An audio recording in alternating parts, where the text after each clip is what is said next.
എൻ്റെ സർക്കാർ എന്ന് പോലും പറയാൻ വിസമ്മതം പ്രകടിപ്പിച്ച ഒന്നായിട്ട് പോലും ഗവർണറുടെ പ്രസംഗത്തെ അംഗീകരിച്ച സർക്കാരിൻ്റെയും ഇടതുമുന്നണിയുടെയും നിലപാടാണ് ഒരുപക്ഷെ മലയാളികളെ ഏറെ അമ്പരിപ്പിച്ചത്.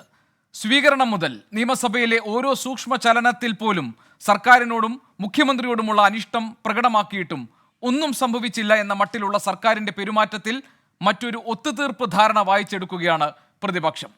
നിയമസഭ ഇന്ന് സാക്ഷ്യം വഹിച്ചത് ആരുടെയൊക്കെ അടവ് നയങ്ങൾക്ക്. എൻകൗണ്ടർ പരിശോധിക്കുന്നു. പ്രേക്ഷകർക്ക് സ്വാഗതം.